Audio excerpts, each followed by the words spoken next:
In this video, I'm going to explain to you what it means to be a qualified purchaser.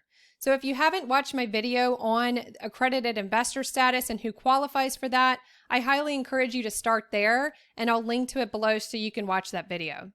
Also, I would also encourage you to watch my video on the different investment hurdles, because this will help you understand why it matters if you are or are not a qualified purchaser. So just a quick recap, as I mentioned in the accredited investor video, qualified purchaser is a term defined by the SEC. And in short, the reason it matters is because the types of investments you can make, namely in investment funds like private equity funds, venture capital funds, for example, are going to depend on whether you do or do not qualify as a qualified purchaser. In my opinion, some of the best investment funds that I'm invested in or that are available out there are only limited to qualified purchasers. So if you want to invest in some of the best private equity funds or venture capital funds, or if you're interested in this new strategy that is more recent called GP stakes investing, which I've talked about in other videos, then those are usually going to commonly be limited to qualified purchasers. So let's dive into what exactly is a qualified purchaser. So the definition of qualified purchaser is different than the way we think about accredited investors. So whereas accredited investors are based on your income and net worth, whether or not you are a qualified purchaser is going to focus on your investable assets. So an individual that has more than 5 million investments or value of their investments is considered a qualified purchaser. So it's really that basic. If you have more than 5 million of investments or assets, then you can qualify as a qualified purchaser. Keep in mind, similar to accredited investor status, the value of your personal residence does not count here. And I think this is really, really critical when you're talking about if you're a qualified purchaser. And I'll explain more about that in a minute. But also, it doesn't include business property. So this gets a bit uncertain in how this is applied in practice. There's differences in opinions about whether or not you can count the value of investments of a business itself. So if I own and operate a business, then does that value of that business count? Well, I know there's a lot of people who think it does, and I generally think that it could count, but I will say that it's pretty clear that business property doesn't count. So let's say your business owns an asset or, inventory, anything that's really business property like machinery, that value of that type of property is not going to count as far as if those are over 5 million of investments.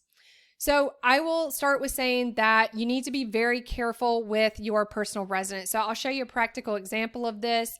Let's say Mary has a lot of money. She's done well for herself. She has 1 million in stocks and bonds, 3 million in different investment funds. And let's say she has a personal residence of 2 million of value.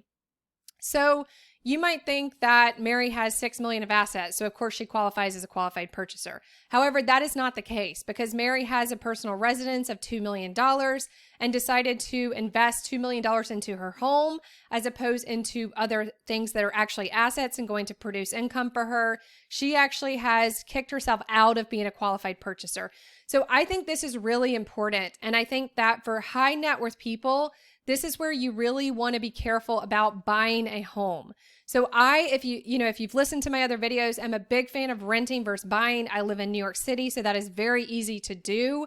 I've modeled this to death, and there is no way that I am ever better off financially buying an apartment or home, whatever in New York City than I am renting. And yes, I pay an astronomical amount of rent every month that would blow most people's mind and sometimes blows my own mind. That does not mean that I am better off buying something. Because in a lot of cases, and I see this happen all the time, is that people kick themselves out of being a qualified purchaser because they buy a home. They put a couple $1 million as a down payment in a home because of course we all want, to live in a nice place. This is a big reason why I'm not a fan of buying a home until you've achieved financial freedom. So I personally, I know this sounds crazy, I would not buy a home if it was ever going to prevent me from being a qualified purchaser. So I personally would not buy a home until I met qualified purchaser status and had over $5 million in investments, and then could go out, buy the home I wanted that, is going to be the quality and level of house I want to live in without that then kicking me out. So, while I know it's easy for me to say I live in New York City, and while I could buy a home or apartment if I wanted to, I don't want to because it's very easy for me to rent an apartment that's the same level I know for people who live, in other places like Texas, for example, that's going to be hard to do. You can't really rent a home worth, $5 million in Texas or Florida. But I will say that if you really want to achieve financial freedom, I would think very hard about, is that the right decision to make to buy a home? Could you rent for a while? But again, be very careful about buying a home when it's going to kick you out of being a qualified purchaser. So lastly, I just want to talk about, again, the differences here.